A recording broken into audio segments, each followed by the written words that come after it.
क्या भारत सिर्फ वैश्विक झटके सहने वाली एक मजबूत अर्थव्यवस्था बना रहेगा या फिर वो एक ऐसी शक्ति बनेगा जिसके बिना दुनिया का काम ही न चल सके? ये सवाल सिर्फ एकेडमिक नहीं है, बल्कि ये भारत के विकसित भारत बनने के सफर का शायद सबसे बड़ा सवाल है। सिंप्लीफाइड यूपीएससी बाय पीपीपी में आप सभी का स्वागत है।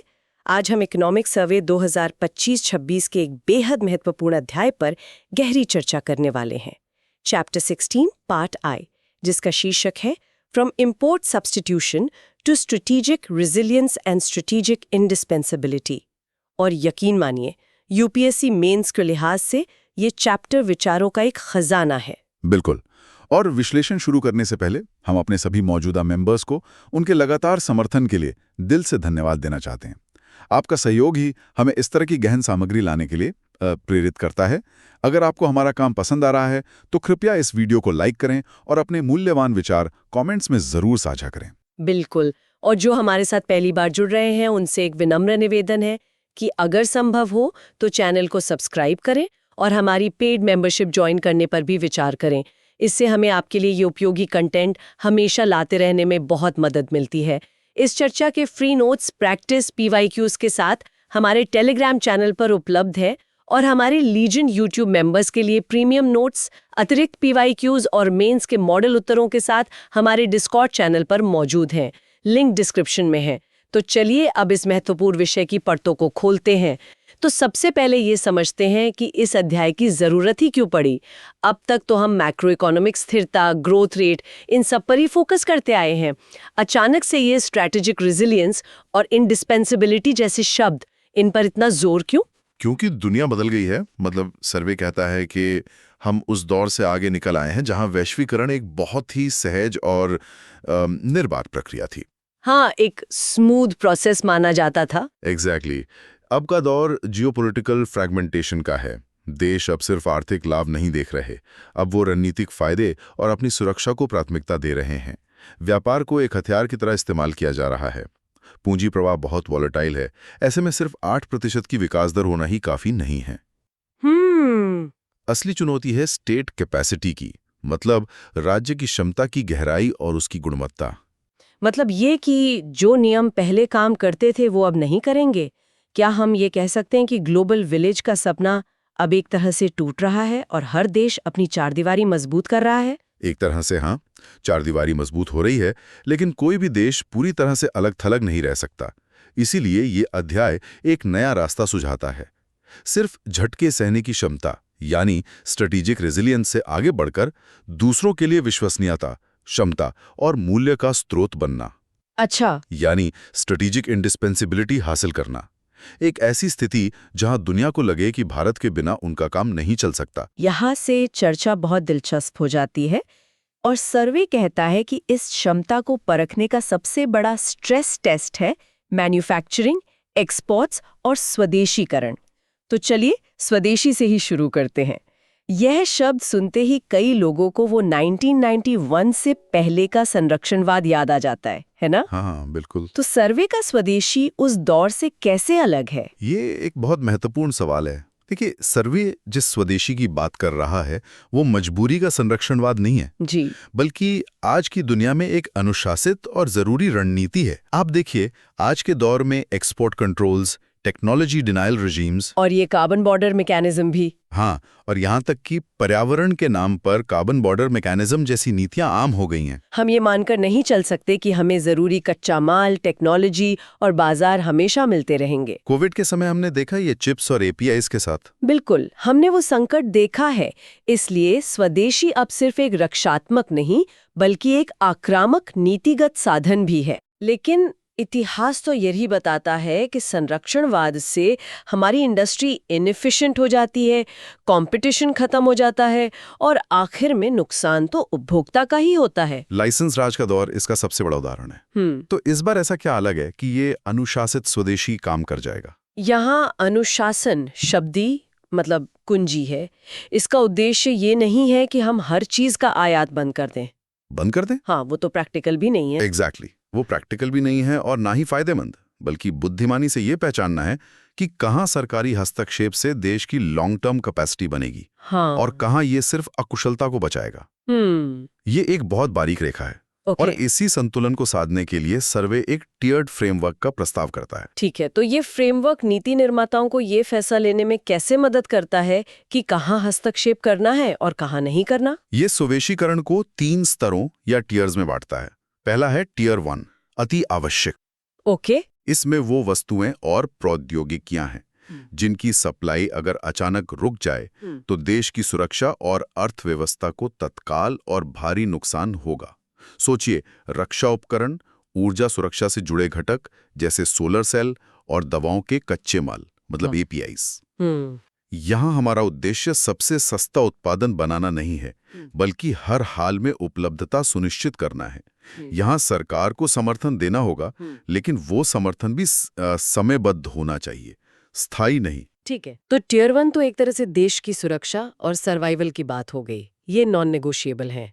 लेकिन उन सेक्टर्स का क्या जहां हमें सिर्फ सर्वाइव नहीं करना बल्कि दुनिया से कम्पीट करना है, वहां हमारी क्या रणनीति होनी चाहिए? उसके लिए है टियर 2, आर्थिक रूप से व्यवहार्य। इसमें वे वस्तुएं आती हैं जहां हमारे पास घरेलू उत्पादन की क्षमता है, हम स्केल हासिल कर सकते हैं, लेकिन शायद ऐतिहासिक कारणों से या शुरुआती नुकसान के डर से हम आयात पर निर्भर हैं। जैसे औद्योगिक मशीनरी, मेडिकल उपकरण या इलेक्ट्रॉनिक्स के कुछ हिस्से। यहाँ स्वदेशीकरण का उद्देश्य है सिर्फ आयात कम करना नहीं है, बल्कि लागत कम करके ग्लोबल वैल्यू चेन्स का एक मजबूत हिस्सा बनना है।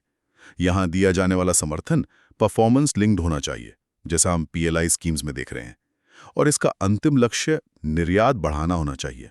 और जहां हम कम्पीट ही नहीं कर सकते, क्या हर चीज भारत में बनाना प्रैक्टिकल है? सर्वे इस बारे में क्या कहता है? बिल्कुल नहीं, और यहीं इस फ्रेमवर्क की परिपक्वता दिखती है। टियर 3 यानी कम रणनीतिक महत्व, इसमें वे वस्तुएं हैं जिन पर आयात निर्भरता से कोई बड़ा सिस्टमिक खतरा नहीं है। मिसाल के तौर पर जहां ग्लोबल सप्लाई बहुत विविध है और किसी एक देश पर निर्भर नहीं है।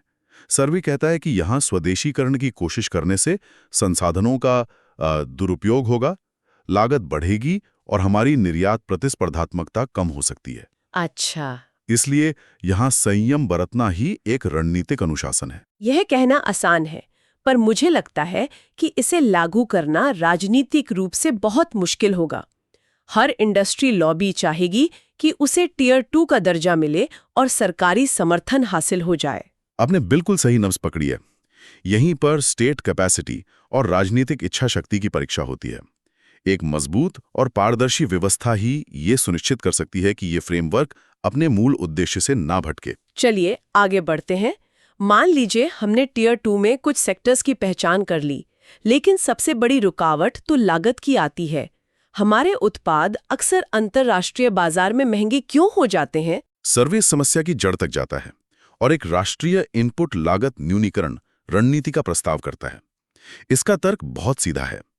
अगर आपके कच्चे माल, ऊर्जा, लॉजिस्टिक्स जैसी इनपुट कॉस्ट ही ज्यादा होगी, तो आपका अंतिम उत्पाद कभी भी प्रतिस्पर्धी नहीं हो पाएगा। हम अक्सर फाइनल प्रोडक्ट पर ध्यान देते हैं, लेकिन उसकी नींव यानी इनपुट को नजरअंदाज कर देते हैं। इसका एक क्लासिक उदाहरण टैरिफ इन्वर्जन है, जिसके बारे में हम अक्सर सुनते हैं।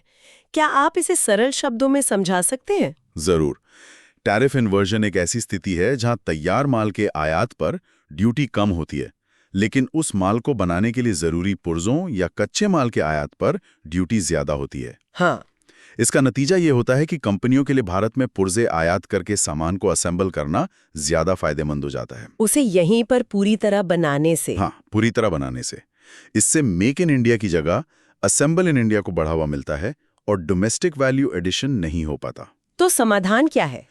रणनीति यह है कि स्टील, ऊर्जा, लॉजिस्टिक्स जैसे जो व्यापक रूप से उपयोग होने वाले इनपुट हैं, उनको सिर्फ राजस्व या संरक्षा का साधन नहीं माना जाना चाहिए। सर्वे कहता है कि इन्हें बुनियादी ढांचे की तरह देखा जाना चाहिए। जैसे एक अच्छी सड़क पूरी अर्थव्यवस्था को गति देती है, वैसे ही सस्ती और विश्वसनीय इनपुट पूरी मैन्युफैक्चरिंग सेक्टर को प्रतिस्पर्धी बनाती है। ये एक बहुत बड़ा वैचारिक बदलाव है। अब एक और दिलचस्प विचार पर आते हैं जो सर्वे ने दिया है, एडवांस्ड मैन्युफैक्चरिंग एक अनुशासनात्मक प्रणाली के रूप में। ये सुनने में थोड़ा जटिल लगता है। इसका क्या मतलब है? कि मैन्युफैक्चरिंग पूरे सिस्टम को अनुशासित करती है। इसे एक उदाहरण से समझते हैं। मान लीजिए आप एक साधारण कपड़ा बना रहे हैं। अगर धागे की क्वालिटी थोड़ी कम ज्यादा है या बिजली कुछ देर के लिए चली जाती है तो भी शायद काम चल जाएगा। लेकिन अगर आप एक सेमीकंडक्टर चिप या किसी एरोस्पेस का पुर्जा बना रहे हैं जहां हर चीज नैनोमीटर में मापी जाती है, अच्छा, तो छोटी से छोटी गलती भी पूरी प्रोडक्शन प्रोसेस को ठप कर सकती है। सही बात है। एडवांस्ड मैन्युफैक्चरिंग, जहां उत्पादन प्रोसेस ड्रिवन और ग्लोबल स्टैंडर्ड्स पर आधारित होता है, वहां कोई जुगाड़ नहीं चलता। यह राज्य और कंपनियों दोनों के लिए एक स्ट्रेस टेस्ट की तरह है। यह आपको 24 घंटे विश्वसनीय बिजली, सुपरफास्ट लॉजिस्टिक्स, स्किल्ड लेबर और बेहतर गवर्नेंस के लिए मजबूर करता है। यहां सफलता पहुंच से नहीं बल्कि एग्जीक्यूशन से मिलती है। यह पूरे इकोसिस्टम पर बेहतर प्रदर्शन करने का दबाव डालता है। तो ये सीधे तौर पे 2015 के उस GS3 प्रश्न से जुड़ता है जिसमें पूछा गया था कि मेक इन इंडिया कार्यक्रम की सफलता स्किल इंडिया और श्रम सुधारों पर कैसे निर्भर करती है। मतलब आप सिर्फ फैक्ट्री नहीं लगा सकते, आपको पूरा इकोसिस्टम तैयार करना होगा जो उस फैक्ट्री की मांगों को पूरा कर सके। बिल्कुल, एडवांस मैन्युफैक्चरिंग उस इकोसिस्टम के लिए एक लिटमस टेस्ट बन जाती है। इन सभी बदलावों को लाने के लिए, चाहे वो टियर्ड फ्रेमवर्क हो या इनपुट कॉस्ट कम करना, राज्य की भूमिका बहुत महत्वपूर्ण हो जाती है। सर्वे पूर्वी एशियाई देशों की सफलता के पीछे उद्यमी राज्य या एंटरप्रेन्योरल स्टेट की भूमिका को श्रेय देता है। ये क्या है?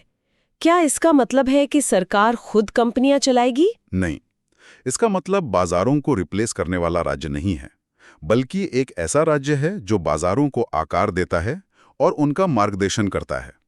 ये एक ऐसा राज्य है जो प्रयोग करने, कैलकुलेटेड रिस्क लेने, अपनी विफलताओं से सीखने और गतिशील रूप से समर्थन को फिर से आवंटित करने को तैयार है। ये सिर्फ नियम कानूनों का पालन नहीं करता, बल्कि परिणाम हासिल करने पर ध्यान केंद्रित करता है। लेकिन सुनने में जितना अच्छा लगता है उतना ही मुश्किल भी है।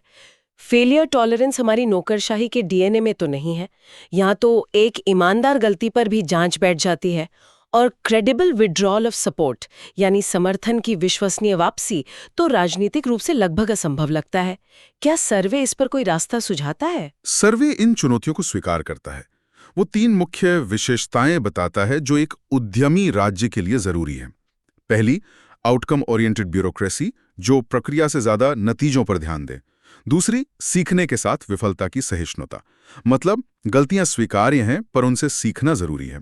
और तीसरी, समर्थन की विश्वसनीय वापसी, यानी जब जरूरत ना हो तो समर्थन हटा लिया जाए ताकि कंपनियां आत्मनिर्भर बने। जहां भी औद्योगिक नीति विफल हुई है वहां ये तीनों ही विशेषताएं गायब मिलती हैं। क्या भारत में इसका कोई सफल उदाहरण है? मेरे ख्याल से इसरो और UPI इसके बेहतरीन उदाहरण है। दोनों ही मामलों में राज्य ने एक उद्यमी की तरह काम किया। उसने जोखिम उठाया, एक वर्ल्ड क्लास प्लेटफॉर्म बनाया और फिर उस प्लेटफॉर्म को निजी क्षेत्र के इनोवेशन के लिए खोल दिया। ये क्लासिक एंटरप्रेन्योरियल स्टेट का मॉडल है। बहुत बढ़िया। तो अगर हम इन सब टुकड़ों को जोड़ें, एक अनुशासित स्वदेशी, एक टियर्ड फ्रेमवर्क, सस्ती इनपुट लागत, एडवांस्ड मैन्युफैक्चरिंग का अनुशासन और एक उद्यमी राज्य, तो ये हमें कहाँ ले जाता है? इस यात्रा का अंतिम लक्ष्य क्या है? ये हमें एक 3 चरणीय यात्रा पर ले जाता है। पहला कदम है आयात प्रतिस्थापन, यानी इंपोर्ट सब्स्टिट्यूशन, जो हमारा अतीत रहा है। इसका सीधा उद्देश्य आयात पर निर्भरता कम करना था।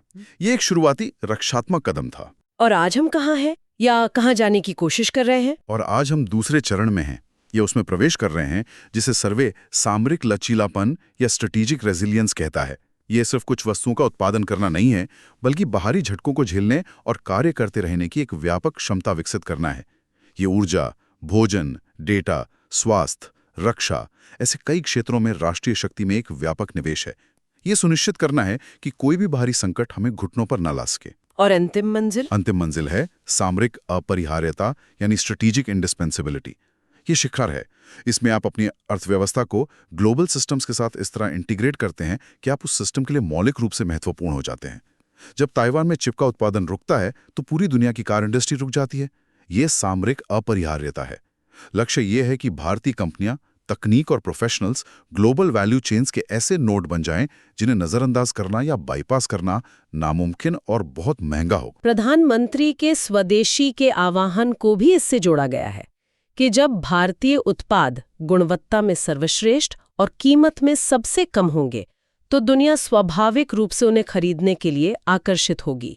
ये मांग मजबूरी की नहीं बल्कि उत्कृष्टता की होगी। यही तो सामरिक अपरिहार्यता है। बिल्कुल।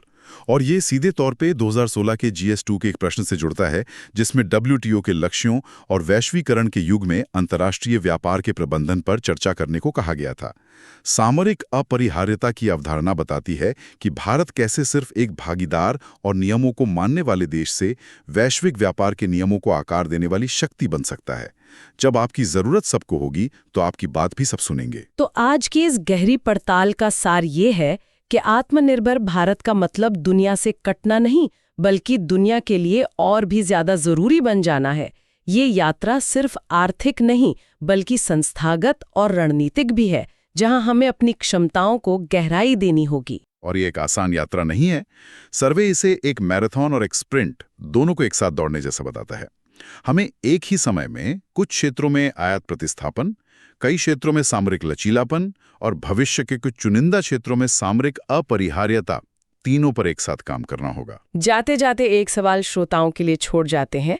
भारत के लिए असली चुनौती केवल आर्थिक विकास दर को बढ़ाना नहीं है बल्कि उस विकास को रणनीतिक क्षमता में बदलना है। सवाल ये है कि क्या हमारा प्रशासनिक और राजनीतिक ढांचा इस उद्यमी राज्य की भूमिका निभाने के लिए तैयार है, जो जोखिम ले सके, विफलताओं से सीख सके और अनिश्चितता में भी साहसिक निर्णय ले सके। इस पर अपने विचार नीचे कमेंट्स में जरूर बताएं। हम अपने सभी मेंबर्स को एक बार फिर उनके निरंतर समर्थन के लिए धन्यवाद देते हैं। अगर आपको हमारी ये कोशिश पसंद आई तो कृपया चैनल को सब्सक्राइब करें और हमारी मेंबरशिप ज्वाइन करने पर विचार करें। और याद रखें, इस चर्चा पर आधारित मुफ्त नोट्स टेलीग्राम पर और प्रीमियम नोट्स हमारे लेजेंड मेंबर्स के लिए डिस्कॉर्ड पर उपलब्ध है। अगली बार फिर मिलेंगे एक और गहन विश्लेषण के साथ। धन्यवाद।